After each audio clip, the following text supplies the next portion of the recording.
And always, first and foremost, congratulations on a win.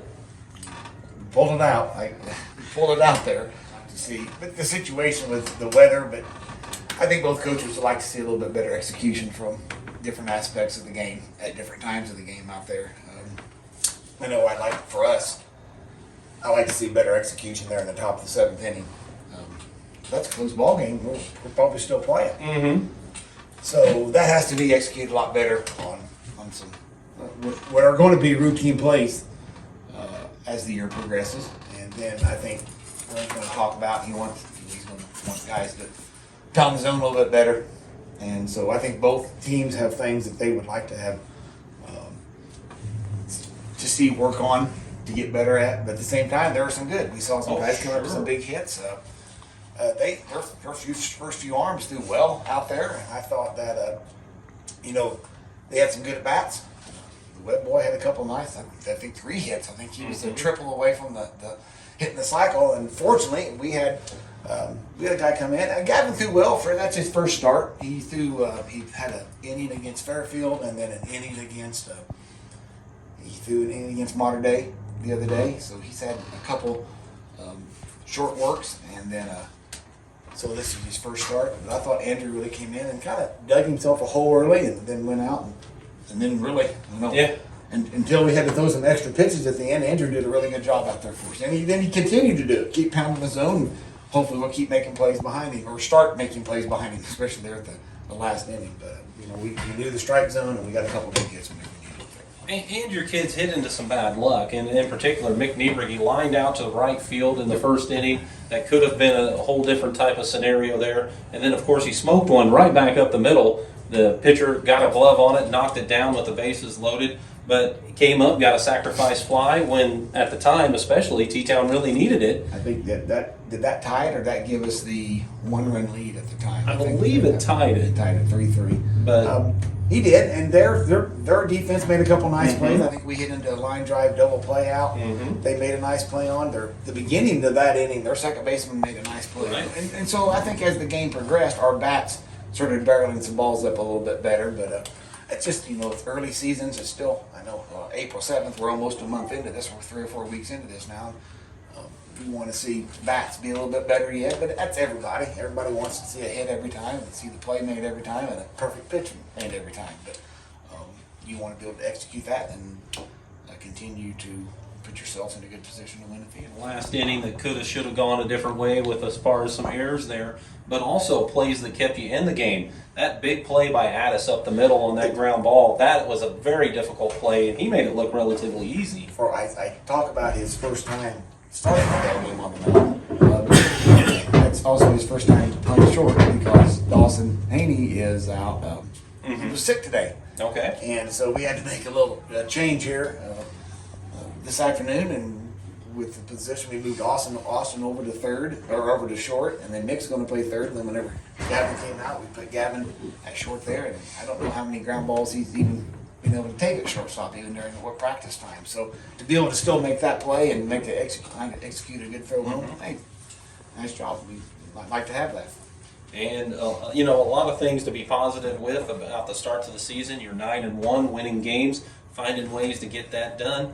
But like you said, 10 games into the season, where do you think the shoes really are, and where do you think they need to be here at this point, just due to all the weather? Well, this Saturday's the only day that we've missed games. Okay. We had, I guess that was great scheduling, but we had Wednesday, Thursday, and Friday off already. So, but then we missed Saturday's games and rained out.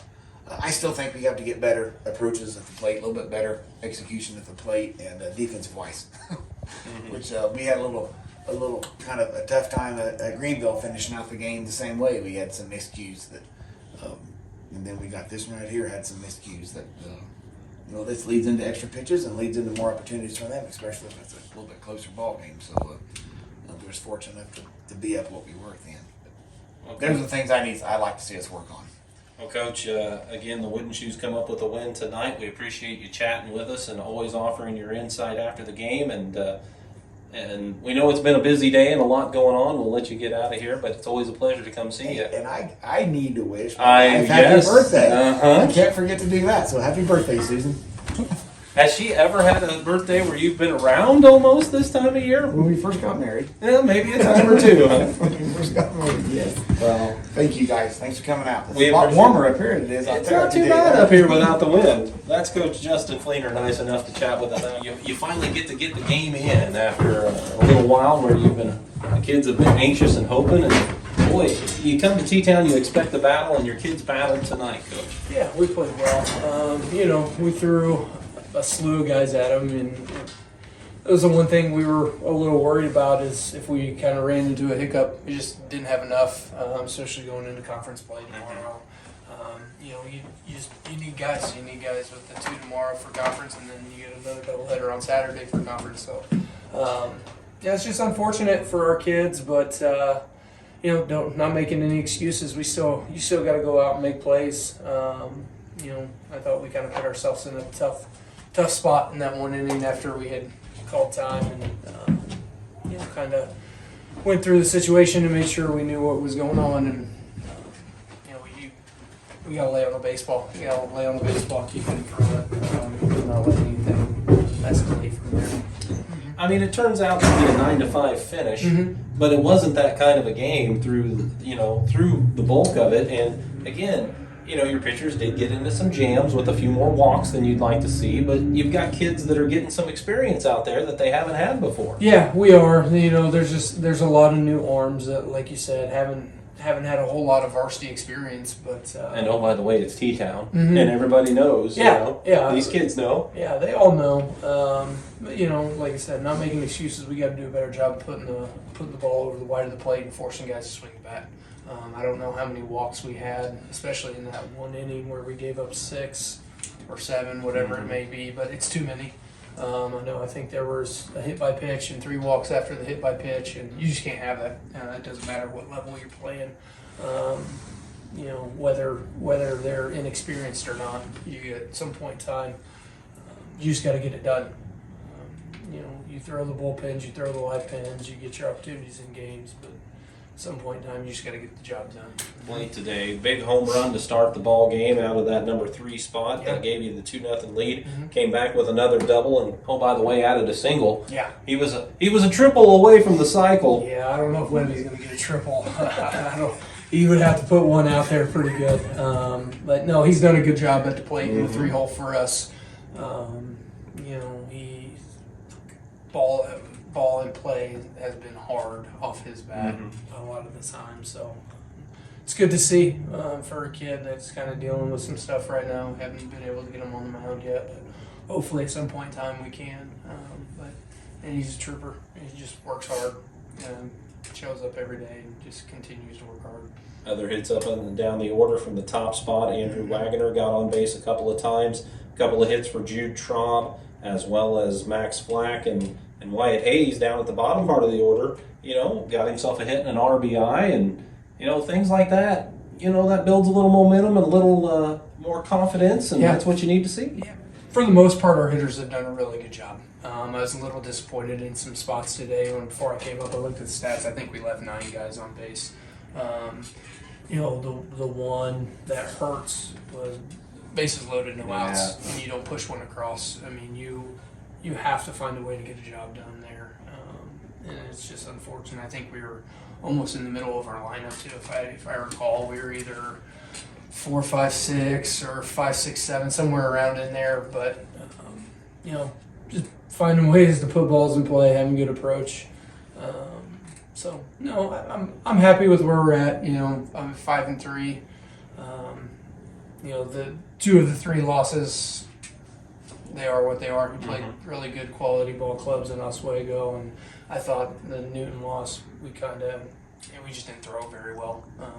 We struggled that night, but just tomorrow's a new day. Roll into conference for the doubleheader, and forget this one, leave this one behind us, and find a way to hopefully get 2 wins tomorrow. Yeah, that's what we were talking about on Saturday once we got rained out in practice, especially with some of our guys, like you said, who haven't thrown in the game necessarily yet. But, I mean, goodness, as much bullpens and live pens that we've done, I mean, we should be able to handle it. We have enough arms to handle it. just like tonight, though, we can't get ourselves into those positions. You know, our starters, especially tomorrow, our starters need to push as far as we can go, just to help our back end guys out a little bit. And then we'll look at it Wednesday. I don't know. I don't know who starts. I don't know who's, you know, who will be available. It'll just all determine on what happens tomorrow. Well, Coach, we appreciate you coming up and chatting with us. As always, you're gracious with your time. And we look forward to catching back up with you on Thursday if the weather cooperates with us. Fingers crossed. I hope so. That's Coach Drew McNeely. Nice enough. All right, back at T-Town, wrapping up a 9-5 victory for the Wooden Shoes over Effingham in this baseball game here today. Effingham, the Shoes are now 9-1 on the year. Hearts fall to 5-3 with a lot of baseball. Tonight, you heard it all on KJ Country 102.3.